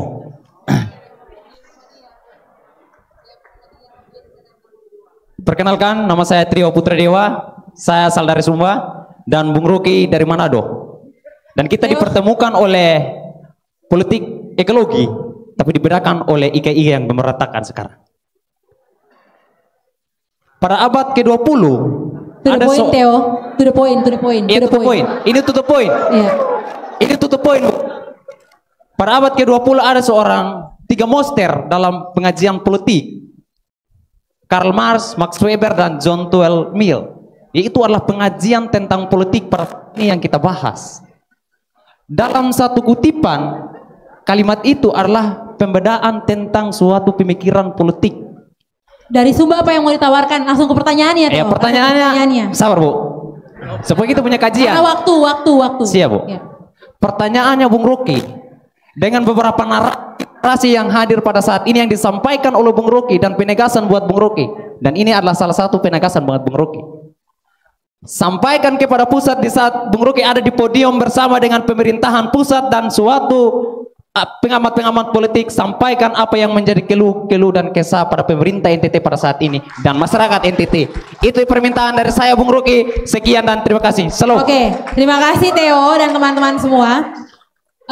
Bang Rocky, saya ingat ya, ini dari tentang kelor, saya ingat waktu tadi Bung Rocky menanam cendana. Sebelum masuk ke ruangan ini, Bung Rocky dan Bang Edu itu menanam cendana di depan. Jadi waktu pertemuan Walhi bersama dengan Kadis DLHK, Pak Ondi itu bilang bahwa saat ini ketika Gubernur Victor Laiskodat mengubah program dari yang sebelumnya Frans Leburaya itu menjadikan NTT sebagai provinsi cendana, kita berubah program ke provinsi kelor, maka cendana itu hampir punah Bang, karena tidak ada lagi anggarannya gitu. Saat ini kita bicara kelor, tapi NTT itu terkenal dengan Nusa Cendana. Bisa dipastikan hari ini banyak sekali cendana NTT yang dikirim ke IKN. Karena gara-gara Pak Jokowi turun ke NTT, lalu tanam cendana, sehingga setelahnya diperintahkan cendana-cendana itu dibawa ke IKN. Nah, hari ini tumbuhan endemik di NTT, cendana itu hilang. Hampir hilang. Karena tidak ada lagi program cendana. Kita sudah berubah ke program kelor gitu ya. Dan ini situasinya, bahwa krisis iklim ya, dan juga bagaimana beban ganda ekologi tadi, itu menggambarkan bahwa banyak sekali program-program yang masif, tapi kita melupakan sebenarnya yang endemik dari NTT itu apa gitu. Jadi itu situasi krisis yang hari ini juga terjadi terkait situasi biodiversity di NTT. Selanjutnya saya serahkan ke Bung Rocky untuk mungkin merespon pertanyaan yang hari ini sudah dipaparkan oleh semua teman-teman penanya, atau juga mungkin memberikan peneguhan ya Bang Rocky ya terhadap kondisi yang saat ini terjadi. Silakan. Oke. Kenapa saya ditagi untuk memberi solusi pada banyak betul soal? Kan itu konyol kan. Kan tadi Anda terang ini masalah kami. Bagaimana solusinya? Saya pergi ke Papua kemarin, saya pergi ke Palu sama. Tapi bagi saya masalahnya sama. Yaitu Anda mau ubah dengan cara apa itu? Seorang perempuan Amerika berkulit hitam, beragama Muslim, miskin, lesbi. Anda bayangkan seorang perempuan Amerika beragama Islam di tengah-tengah mayoritas agama Protestan. Dia seorang perempuan di tengah-tengah maskulinitas Amerika. Dia seorang lesbi di tengah-tengah heterogenitas seksual Amerika. Dan dia seorang miskin. Dia bertanya hal yang sama, apa yang mau dia buat supaya dia keluar dari diskriminasi 4 itu. Dia bingung mau tulis apa, mau pikirin apa. Tapi dia punya otak. Lalu dia tulis satu paper pendek yang sampai sekarang jadi acuan LSM dunia. Judulnya begini. The master's tool will never dismantle the master's house. Peralatan raja tidak mungkin dipakai untuk membongkar istana raja. Saya ada di luar, Anda suruh saya masuk ke istana raja untuk ubah itu. Siapa yang tadi usulin saya masuk kabinet, masuk segala macam. Kan bagaimana otakmu itu, Pak? Justru saya ada di sini karena saya nggak mau diatur-atur oleh bajingan tolol yang nggak punya perspektif gitu. Kalau ditanya Rocky Gerung masuk kabinet, diusulin Menteri Pendidikan, Menteri Lingkungan, gue mau jadi Jaksa Agung gitu coba, gue tangkap semua itu. Kan itu intinya kita mesti cari peralatan dari luar untuk membongkar istana raja. Itu jalan pikirannya tuh. Jadi tadi jangan piecemeal, jangan sepotong-sepotong ajukan itu. Ada radical ideology, ada radical movement, tetapi itu mesti merupakan peralatan di luar istana, di luar kabinet. Jangan minta ajukan ke menteri, dia nggak mungkin lakukan apa yang Anda inginkan. Itu secara struktural kebijakan itu sudah diputuskan jauh sebelum kita berpikir tentang kabinet segala macam itu. Gerakan lingkungan di Amerika pernah jadi frustrasi karena semua ide udah diajukan. Pemerintah negara bagian nggak bergeming gitu, nggak peduli maksudnya. Lalu timbul gerakan yang disebut ekoterorisme. Anak-anak muda di situ dengan bimbingan seorang profesor ekologi, rame-rame masuk hutan, cari pohon yang potensial dipotong, dia bawa paku radius itu, dipaku pohonnya. Itu merusak pohon. Tetapi itu adalah tindakan radikal untuk menghentikan gergaji besi, gergaji pohon itu. Pohonnya dipaku, tembus, dipotong kiri kanan, nggak kelihatan. Jadi begitu gergaji, pohonnya digergaji, gergajinya patah, rugi si kapitalis. Kalau ada yang mentalnya ke jidat si tukang potong, kapok mereka. Itu satu contoh radical break. Peralatan dipakai dari luar. Kemudian tumbuh semua ideologi tentang perlindungan hutan di situ. Juga dari kalangan akademisi itu. Kan itu intinya tuh. Jadi kita kumpulkan semua problem ini sama. Soalnya yaitu pengendalian negara terhadap hak publik. Sama aja. Ada oposisi nggak bekerja, ya lakukan dari tadi kita bicara tentang aktivitas masyarakat sipil yang dilembagakan sebagai paralel politik Ini ada politik resmi dari negara, official politik. Ini adalah politik paralel dari masyarakat sipil yang membayang-bayangi kekuatan itu. Kan kita belajar dari revolusi Prancis, Lech Wałęsa, perestroika, glasnost di Rusia segala macam. Kan itu datang dari kesadaran rakyat untuk menghentikan eksploitasi dari para politisi. Itu aja. Jadi mulailah membangun kekuatan rakyat. Saya mengerti bahwa Anda cari di kabupaten itu ada soal air, di situ ada soal energi yang sebetulnya potensial kelor, tapi mungkin skala ekonominya nggak dapat sehingga nggak mungkin diproduksi menjadi bagian yang secara ekonomi bisa menghidupkan. Jadi semua hal yang kita bicarakan kita balikkan pada seseorang yang memimpin kita. Ini republik, ada yang memimpin. Ya tagih pada Jokowi. Dalam bentuk apa? Protes radikal. Apa bentuk protes radikalnya? Demonstrasi. Ada cara lain? Ada. Kirim saya proposal itu, saya nego dengan Jokowi. Berapa ratus proposal saya mau dapat di situ. Lalu kalian anggap saya sekedar calo untuk menegosiasikan kepentingan. Ya saya stupid gitu kan. Kan bukan begitu cara berpikirnya. Saya tahu Jokowi segala macam dia akan sogok. Dia udah sogok mahasiswa. Kasih kartu apa namanya? Kartu Indonesia Pinter. Buat kesehatan dia kasih kartu apa namanya? BPJS. Buat makan siang gratis nanti jadi kartu kuliner. Semua kartu dia udah kasih. Enggak, yang terakhir ada kartu yang dia nggak mau bagi. Karena dia mau pakai sendiri. Kartu Indonesia Dungu.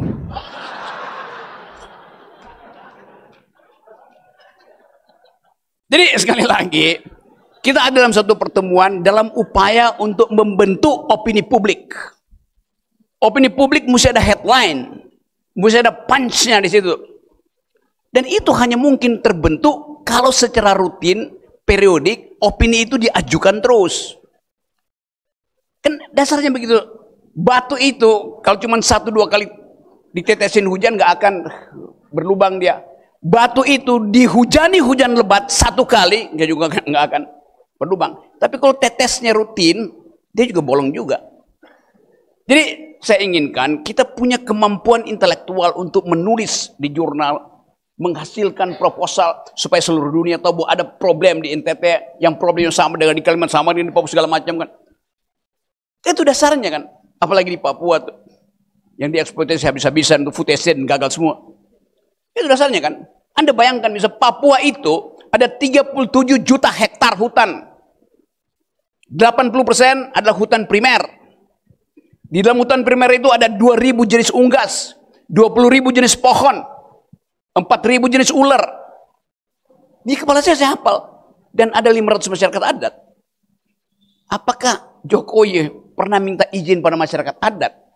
Pernah minta izin pada ular, pada kasuari? Di situ. Untuk membuat food estate. Nggak ada dia minta izin. Kenapa? AMDALnya dipindahkan ke pusat. Bukan lagi hak masyarakat. Yang mesti nentuin AMDAL itu masyarakat adat. Tapi nggak ada kan. Jadi Anda tahu percuma Anda bikin proposal untuk diperbaiki secara piecemeal, sepotong-sepotong oleh kementerian. Dirjen ada punya koneksi dengan gubernur, bahkan ngomong di kabinet, nggak ada.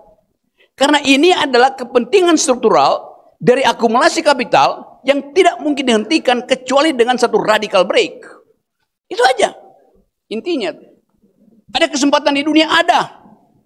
Semua kapitalis dunia setiap tahun biasanya berkumpul di Davos di Swiss. Forum yang disebut Economic Forum, World Economic Forum, Forum Ekonomi Dunia. Isinya para kapitalis, pemimpin negara kapitalis, CEO dari perusahaan besar kapitalis. Dari tahun 50 berkumpul di situ mereka untuk menentukan arah kebijakan ekonomi dunia.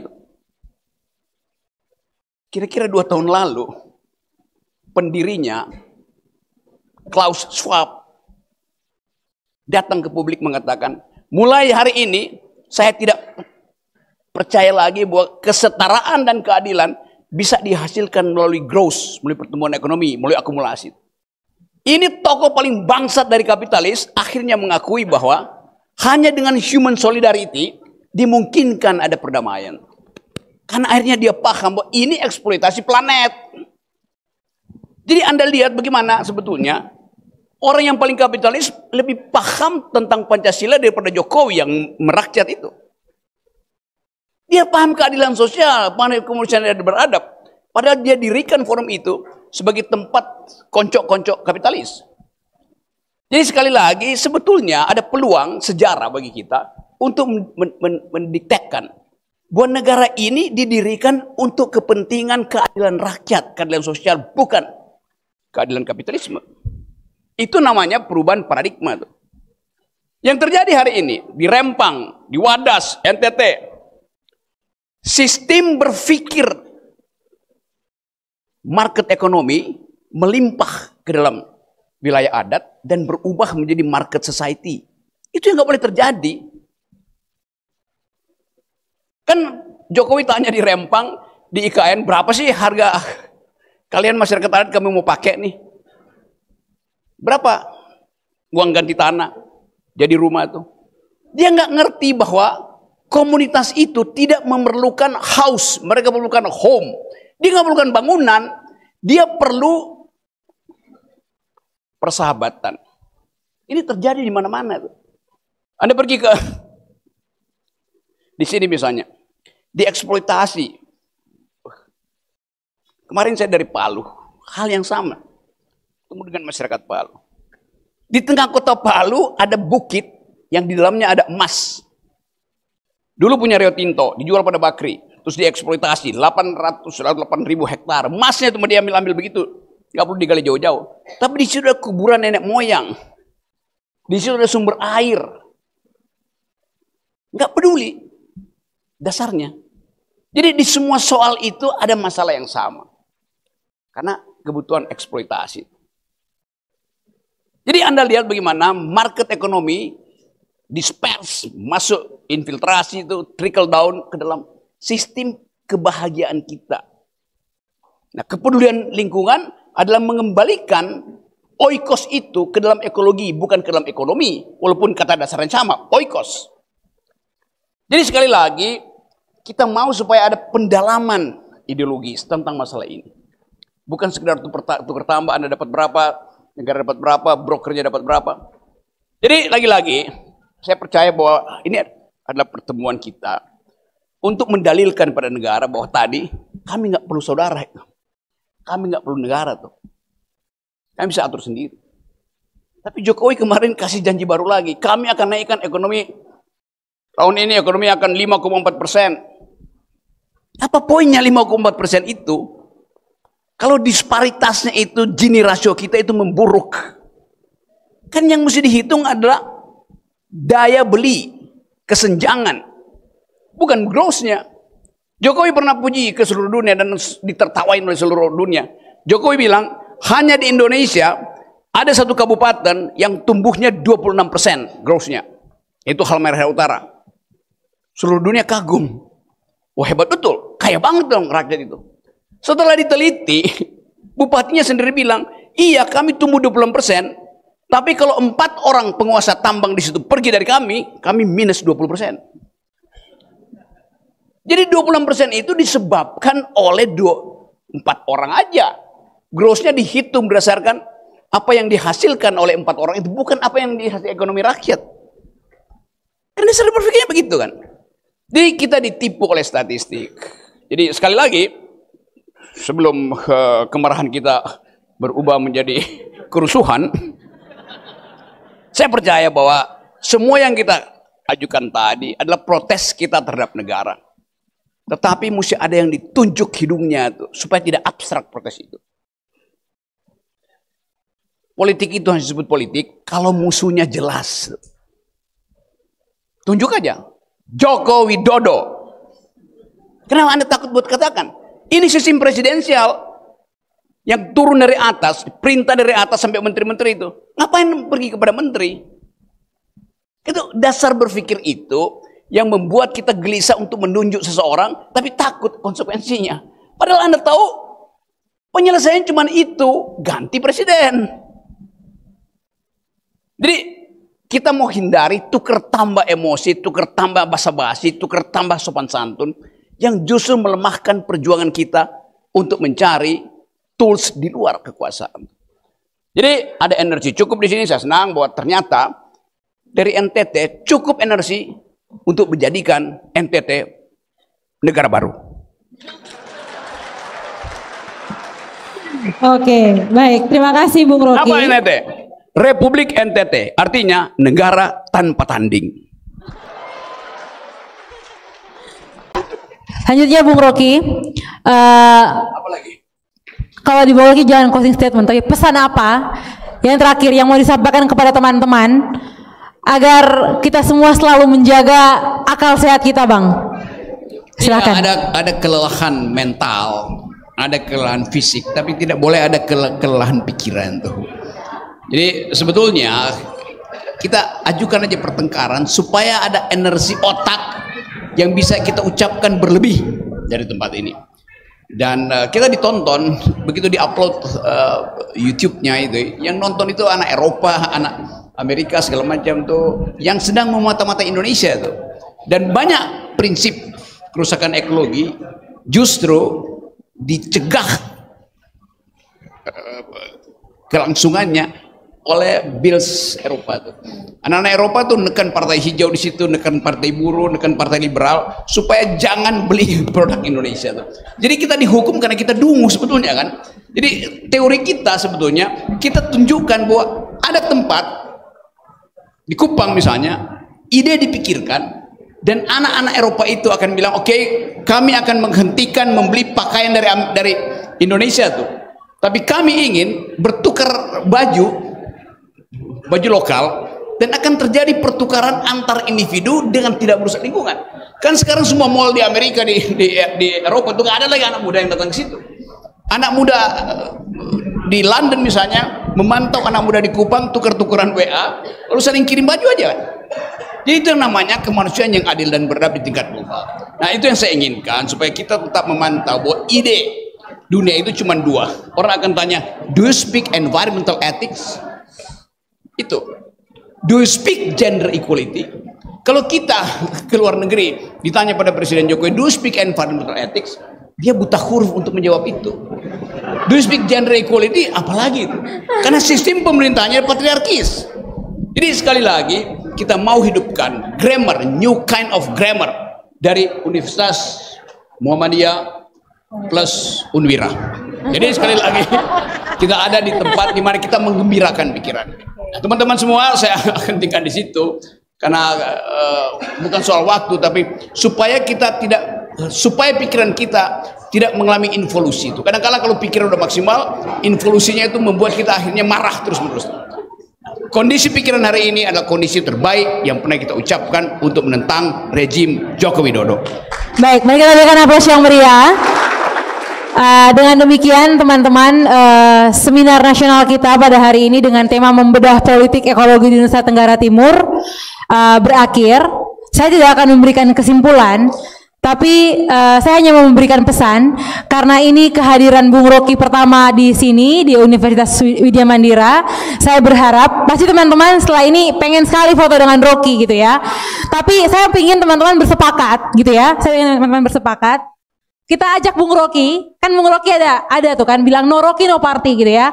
Tapi saya ingin kita bersepakat sebelum kita foto-foto, kita ajak Bung Rocky untuk jai bersama di Unwira ya.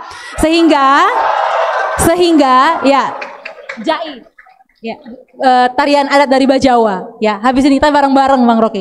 Sehingga saya minta teman-teman kita mengikuti acara ini sampai selesai dan setelah itu kita bersabar agar kita tidak berburu duluan untuk mau foto gitu ya. Kita jai bersama dulu, baru kemudian kita minta foto-foto dengan Bang Rocky. Begitu ya.